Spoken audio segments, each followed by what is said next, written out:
selamat datang, dan di sini nanti akan kita tunjukkan bagaimana sih sebenarnya fenomena-fenomena yang ada di lapangan ataupun juga teori-teori yang ada saat ini bisa kemudian dianalisis dengan menggunakan game teori.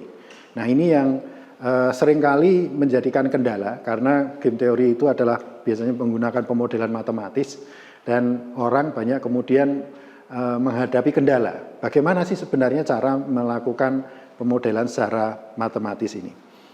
Nah, Bapak Ibu sekalian, sebelum saya mengenalkan terkait dengan bagaimana cara untuk menyusun suatu game atau menganalisis suatu game atau membuat suatu game, saya akan bicarakan terlebih dahulu apa yang disebut dengan kejahatan serius. Jadi kita nanti akan bicara coverage diskusi kita terkait dengan kejahatan serius, lalu kita masuk kepada deterrent theory, ya.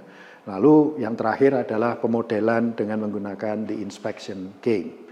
Jadi Bapak Ibu sekalian, kejahatan serius tidak pernah lepas dari aspek kelembagaan yang terjadi di negara kita. Jadi kalau kita lihat, sebenarnya negara kita menghadapi 3 masalah pembangunan. Yang pertama itu adalah aspek kelembagaan kita yang masih compang-camping relatif kalau dibandingkan negara maju. Juga besarnya sektor informal di negeri ini, dan sampai saat ini belum ada satu pemerintahan pun, satu presiden pun yang kemudian fokus pada upaya mengentaskan sektor informal ini tertransformasi menjadi sektor formal. Ini belum ada, ya.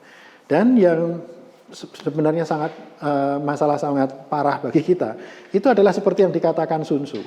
Kita ini sebenarnya tidak mengetahui tentang diri kita sendiri. Jadi Sun Tzu mengatakan 2500 tahun yang lalu, jika kita tidak cukup mengetahui siapa kita sebenarnya.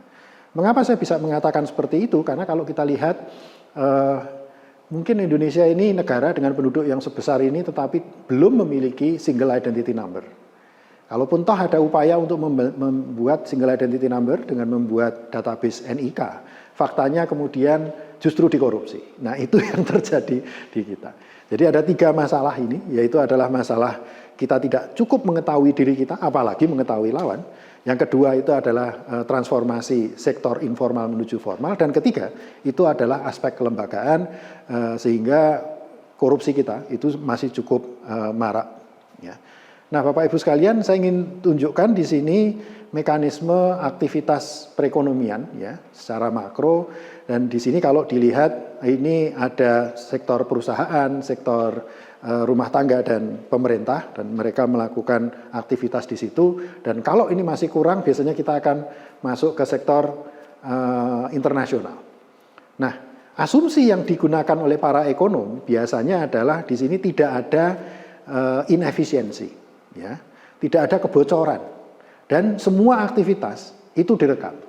Namun kemudian coba dilihat, nah ini mulai muncul ada 2 tikus di situ. Nah, ini menunjukkan adanya korupsi.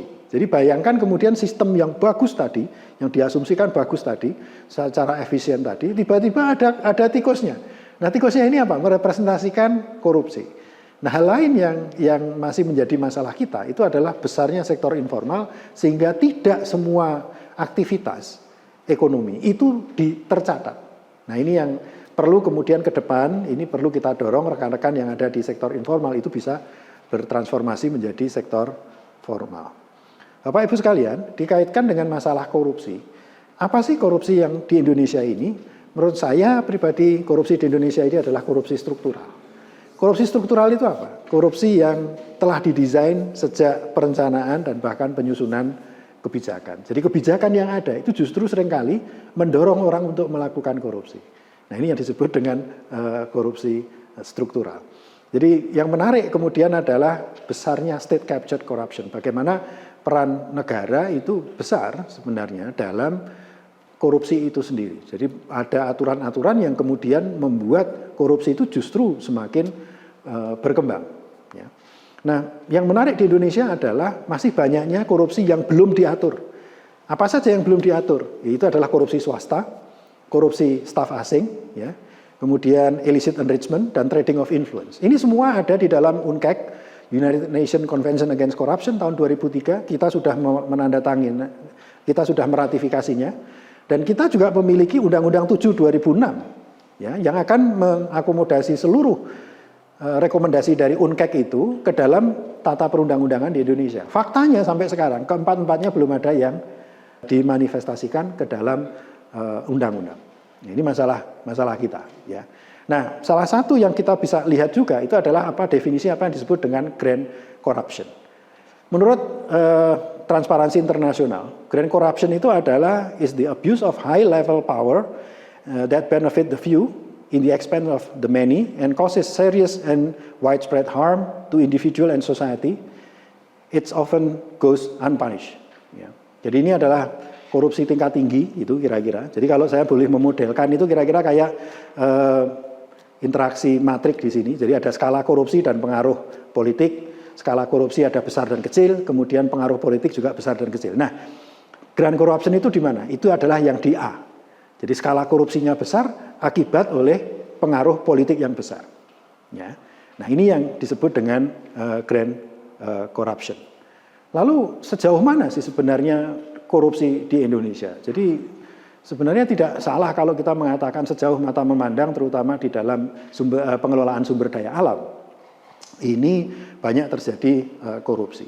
Bahkan konflik agraria sekalipun, ini di sini saya tunjukkan konflik agraria dan banyak sekali terjadi konflik agraria. Awal-awalnya itu dimulai dengan adanya korupsi. Jadi konflik agraria itu jangan dilihat bahwa itu hanya konflik aja orang tidak setuju. Bukan, awalnya itu biasanya dimulai dengan adanya korupsi. Bapak Ibu sekalian, Fakultas Ekonomika dan Bisnis kemudian membangun database korupsi sebagai upaya secara sistematis itu mempelajari tentang bagaimana tindak pidana korupsi dan bagaimana cara pencegahannya. Jadi sampai sekarang kami sudah membangun, sedang dalam proses membangun yang Wave 5 data korupsi yang didasarkan pada putusan pengadilan. Nah, semua bisa dicek nanti, mohon dicek di cegahkorupsi.feb.ugm.ac.id. Nah, mari kita lihat bagaimana dampak korupsi di Indonesia. Saya menggunakan database Wave 4 ya, antara 2001 sampai 2015 dan di situ terlihat bahwa kerugian keuangan negara itu mencapai 203,9 triliun. Namun demikian, total hukuman finansial ini sudah gabungan dari denda, kemudian juga perampasan aset ataupun juga uang pengganti, itu hanya 21,26 T. Diketok hanya segitu. Artinya itu hanya 10,42% dari berapapun tadi yang sudah ditilep. Nah, dampaknya apa? Mari kita kurangkan saja. Kalau kita punya tadi 203,9 triliun, dikurangi 21,26, hasilnya adalah 182,64 triliun. Pertanyaannya, siapa yang harus membayar? Tidak ada yang lain kecuali bangsa kita sendiri. Harus diingat, tidak ada makan siang gratis. Mengapa? Karena kita sudah jadi satu, sudah mengatakan deklarasikan sebagai negara yang merdeka, yaitu adalah negara Republik Indonesia. Jadi siapapun yang ada di situlah yang akan menanggung nanti biaya ini. Tidak ada makan siang gratis. Uang diambil 203,9, baru disuruh mengembalikannya. Kita belum tahu nih realisasinya berapa, karena bisa jadi orangnya sudah nggak punya duit dan lain sebagainya. Ini tidak bayar penuh gitu ya. Disuruh mengembalikan 21,26. Artinya 182,6 triliun itu harus ada yang membayar. Nah, siapa yang membayar? Yaitu adalah Bapak Ibu semua para pembayar pajak yang budiman. Jangan dipikirkan pembayar pajak harus punya NPWP. Siapapun yang membeli barang yang baru pasti akan membayar PPN. Dan itu PPN itu adalah pajak juga, ya. Nah, jadi ibu-ibu yang membeli susu formula, bahkan kalau Anda pusing beli obat di apotek, orang sudah pusing, tapi ternyata masih mensubsidi koruptor juga. Ya. Jadi mau tidak mau inilah yang terjadi. Karena koruptor yang menghilangkan berapa tadi, ada 182 triliun yang membebani kepada kita, harus ada yang membayar. Nah, siapa yang membayar? Yang ini ironisnya, orang yang taat membayar pajak. Orang Indonesia kebanyakan yang taat membayar pajak. Dan kalau tidak cukup bagaimana? Nah, itu akan kita wariskan kepada anak cucu kita. Jadi jangan pernah berpikir korupsi itu dampaknya hanya sekarang. Tidak, itu ke depan juga masih ada. Belum tentu anak kita itu sudah lunas. Bisa jadi cucunya juga. Cucu kita baru lunas. Jadi bisa dibayangkan kondisinya seperti itu. Nah, apa yang saya hitung tadi, yang saya tunjukkan tadi, belum memasukkan biaya sosial korupsi. Loh kalau biaya sosial korupsi bagaimana? Atau biaya perekonomian gimana? Tadi hanya kerugian keuangan negara saja. Kalau kerugian perekonomian itu minimum, kalikan 2,5 kali lipat. Berapapun yang ditilep, kalikan 2,5 kali lipat. Yaitu adalah ada 509,75 T. Ya. Kemudian dihukum berapa tadi? Diminta mengembalikan 21,3 atau 21,26 T. Artinya kita punya 488,5 T yang sebenarnya uang sebesar itulah yang sebenarnya kita miliki. Atau nilai perekonomian seperti itulah yang sebenarnya bisa kita miliki. Nah itu bisa dipakai untuk apa? Bisa membuat 10 PTN sebesar UGM, ya, dan itu free selama 5 tahun. UGM ini ada 60.000 mahasiswa dari D3 sampai S3, kalikan 10 berarti 600.000, kalikan 5 tahun free. Dan itu berapa? Murah, 150 triliun. Masih sisa banyak. Kita bisa alokasikan untuk 2 rel kereta cepat, ya, Jakarta-Surabaya. Itu per satunya 100 triliun, 2 kali ya 200 triliun. Masih sisa, masih. Dipakai untuk apa? Membayar defisit BPJS Kesehatan tahun 2017 selama 15,2 tahun. Itu sebesar 138,5. Nah itulah opportunity cost dari korupsi yang terjadi di Indonesia. Dan itu baru dari data 2001 sampai 2015. Ya. Nah, mari kita lihat lagi, apakah pola yang grand corruption itu sama dengan di kejahatan lain yang jauh lebih serius dari korupsi? Apakah ada? Ada, yaitu apa? Pencurian ikan atau IUUF. Ya.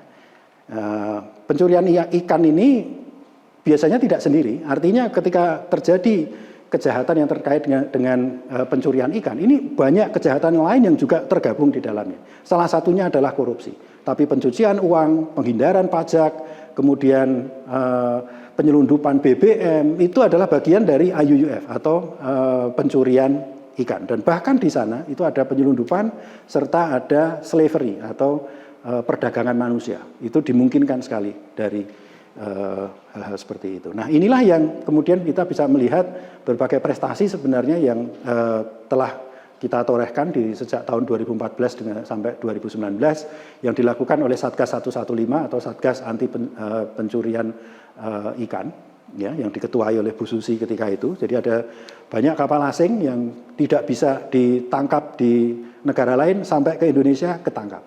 Silver Sea itu 2 kali ditangkap oleh pemerintah Cina, lepas Huali dikejar oleh Angkatan Bersenjata Argentina, lepas sampai di Indonesia tidak bisa berkutik, ditangkap oleh Satgas 115. Nah, hal yang kemudian kita juga melihat bagaimana kinerja dari Satgas 115 bisa dilihat di situ, perbedaan antara sebelum dan sesudah atau keberadaan dan tidak adanya Satgas 115. Terbukti conviction rate dan juga detection rate-nya sangat tinggi sekali. Nah, inilah Bapak Ibu sekalian yang kita tunjukkan dari pola kejahatan. Nah, setiap pola kejahatan itu tentunya akan, atau kejahatan yang serius ya. Kejahatan yang serius itu selalu memiliki satu pola-pola tersendiri. Nah, sekarang kita akan masuk ke dalam apa yang disebut dengan the deterrent theory. Nah, deterrent theory ini adalah bagian dari law and economics, bagaimana interaksi antara ilmu hukum dan ilmu ekonomi. Dan ini sebenarnya sudah lama, dimulai dari Montesquieu di tahun 1748 hingga yang terakhir oleh Gary S. Becker dan kemudian Joseph Bliss. Nah, Gary S. Becker di tahun 1968 ini, paper beliau di tahun 1968 ini menyebabkan beliau mendapatkan hadiah Nobel. Nah, deterrent theory ini bagaimana? Kalau kita menggunakan, ini adalah pendekatan utilitarian. Jadi orang akan mengestimasi sebenarnya dasarnya apa? Dasarnya adalah decision theory. Jadi orang akan melihat apakah dia akan melakukan tindak kejahatan atau tidak melakukan tindak kejahatan. Nah, mengapa orang ingin melakukan tindak kejahatan? Kalau kemudian expected benefit atau manfaat dari asa manfaat melakukan tindak kejahatan itu lebih tinggi daripada asa biayanya, ya orang akan melakukan tindak kejahatan. Tapi kalau sebaliknya, maka orang tidak akan melakukan tindak kejahatan. Nah, mari kita lihat situasi seperti ini. Jadi kita lihat biaya sosial kejahatan. Kalau melihat biaya sosial kejahatan, mengapa disebut ada biaya sosial? Mari kita lihat di sini. Di sini katakanlah ada penodongan dilakukan di salah satu stasiun kereta gitu ya, stasiun kereta api. Nah, ada orang yang ditodong kemudian diminta uangnya. Nah, uangnya mungkin ada 500 atau 1 juta di kantong di dompetnya, ya sudah diberikan. Nah, kalau ini yang terjadi, kita bisa melihat kayak seolah-olah subsidi meskipun itu dipaksa ya. Jadi si korban memiliki uang 500.000 diberikan kepada si pelaku, yang satu kehilangan 500.000, yang satunya mendapatkan 500.000. Kalau dilihat ini seolah-olah kalau digabungkan adalah 0. Jadi tidak ada beban terhadap society. Cuma kalau hubungannya hanya masalah si pelaku dan si korban, apakah cukup sampai di situ? Tidak. Kenapa? Karena urusannya ada yang lain, yaitu adalah adanya penegak hukum. Penegak hukum kemudian mulai bertindak, maka diperlukan biaya bagi penegak hukum untuk bertindak. Nah, penegak hukum ini ketika penegak hukum bertindak itu jangan dilihat dari polisinya saja. Tapi nanti ada polisi, ada jaksa, ada pengadilan, ya, ada kehakiman, bahkan nanti sampai pemasyarakatan. Katakanlah orangnya tidak di penjara tetapi mendapat didenda. Berarti harus ada petugas yang kemudian memastikan bahwa dendanya ini dibayar. Nah, ini rentetan panjang ini tentunya dampak semua. Ini adalah mengeluarkan biaya semua. Siapa yang membiayai? Masyarakat. Apakah selesai di situ? Tidak. Kalau kemudian kejahatan itu dilakukan dan sampai menyebabkan cedera, tentunya di situ ada rumah sakit. Ya kalau hanya cedera, kalau orangnya sampai stres, nah berarti nanti ada biaya psikolog, ada biaya psikiater. Nah, siapa yang menanggung? Tentunya balik lagi, tidak ada makan siang gratis. Kalau rumah sakit ya itu ditanggung BPJS, tapi BPJS siapa yang membiayai? Rakyat lagi, kan gitu. Nah, kalau tidak di cover oleh BPJS bagaimana? Berarti harus ditanggung oleh rumah tangga. Berarti akan ada keluarga yang mendapatkan beban. Apakah dampak kejahatan berhenti di sini? Belum. Masih ada lagi, yaitu adalah ke bisnis. Bayangkan tadi kejahatan itu penodongan dilakukan di tempat keramaian. Katakanlah tadi adalah di stasiun, ya, stasiun kereta. Apa yang terjadi? Ya, besoknya pasti akan muncul banyak rumor dan orang akan mengatakan kalau bisa tidak berhenti di stasiun kereta itu. Mendingan di stasiun kereta setelahnya atau sebelumnya kemudian pakai taksi atau apa. Nah, kalau ini terjadi berarti orang yang jualan di sana itu akan terdampak juga. Apakah selesai sampai di sini? Belum, masih ada lagi, yaitu adalah masyarakat umum. Yaitu disebut dengan fear of crime. Bayangkan saja kalau kita pasti pernah ya, tetangga kita kebetulan tetangga sebelah rumah itu kecurian. Mendadak apa yang terjadi? Orang satu kompleks itu kemudian yang awalnya itu tidak pernah siskamling jadi siskamling semua. Dan kemudian seorang-orang merasa bahwa kayaknya tuh besok itu giliran kita gitu. Seolah ini adalah fear of crime yang terjadi akibat kejahatan. Jadi kalau ini tadi digabungkan, apa yang terjadi? Yang untung siapa? Hanya satu, pelaku. Tapi siapa yang dirugikan? Semua orang dirugikan. Jadi kalau digabungkan, ini menjadi negatif. Inilah menjadi biaya sosial kejahatan. Nah, Bapak Ibu sekalian, kalau kita lihat kejahatan ini luas ya. Kejahatan ini mulai dari kejahatan terhadap rumah tangga dan individu, kejahatan terhadap sektor bisnis, dan ketiga itu adalah kejahatan terhadap sarana pemerintah. Nah, apakah sudah ada kajian yang mengestimasi tentang biaya sosial kejahatan? Ada, namun sayangnya belum di Indonesia, karena sebagian besar dilakukan di Eropa, di Amerika, dan juga di Australia. Nah, ini contoh saya berikan untuk Brand and Price. Beliau menghitung biaya sosial kejahatan di Inggris. Katakanlah di situ ada burglary ya. Burglary itu orang maling gitu. Maling itu biayanya berapa? Di sana 2.300 pound sterling. Ya, itu rata-rata. Terus jumlahnya berapa? 1.400.000 kasus per tahun. Sehingga kalau dikalikan itu adalah 2,7 miliar pound sterling per tahun. Nah, lalu gunanya ini untuk apa? Nah, ini yang menarik begini. Orang bisa mengatakan, kalau pemerintah kemudian punya program, kami punya program. Nah, programnya X katakanlah. Program X ini mampu menurunkan maling tadi, burglary tadi, pencurian dari rumah, itu 10%. Berarti manfaatnya kita bisa hitung, 270.000 pound sterling. Pertanyaannya, biaya per tahunnya berapa? Kalau biaya per tahunnya itu adalah kurang dari 270 juta pound sterling, karena tadi itu miliar ya, mohon maaf, maka yang terjadi adalah program ini layak untuk diterapkan. Tapi kalau programnya ternyata lebih mahal daripada 270 juta pound sterling, maka program ini tidak layak untuk diterapkan. terapkan. Nah, inilah yang disebut dengan evidence-based policy. Bapak Ibu sekalian, balik lagi tadi kaitannya dengan hukuman. Jenis hukuman itu, apapun jenis hukumannya, itu sebenarnya menciptakan biaya sosial. Nah, menurut Becker, yang minimum memberikan biaya sosial itu adalah fines atau denda. Tapi analisis Becker ini karena tidak didasarkan pada hanya didasarkan pada pemodelan, tapi tidak didasarkan pada kondisi di dunia nyata. Padahal kalau di dunia nyata, itu yang namanya denda itu tidak akan efektif kalau tidak digabungkan dengan penjara. Jadi istilahnya kalau Anda tidak bisa membayar denda, maka Anda akan dipenjara. Itu adalah hukuman subsidiar. Hanya dengan itulah denda itu akan optimum. Tapi dia juga mengatakan bahwa hukuman seperti penjara itu sebenarnya juga menciptakan social cost yang besar. Nah, lalu solusinya apa nih? Solusinya itu adalah bagaimana cara kita mencapai solusi, yaitu adalah memang tidak ada yang ideal di sini karena upaya untuk meningkatkan penanggulangan kejahatan itu biayanya besar. Hukumannya itu juga semakin keras, itu juga semakin besar, sehingga tidak ada corner solution istilahnya. Jadi apa yang perlu dilakukan, conviction atau detection rate itu ditentukan tinggi, tetapi intensitas hukumannya itu dibuat rendah. Atau alternatifnya, itu conviction atau detection rate-nya itu rendah, tetapi intensitas hukumannya tinggi. Jadi tidak bisa keduanya dibuat tinggi, karena kalau dibuat tinggi semua, maka itu akan terlalu costly. Jangan sampai nanti marginal cost-nya itu terlalu besar, lebih besar daripada marginal benefit-nya, sehingga tidak layak.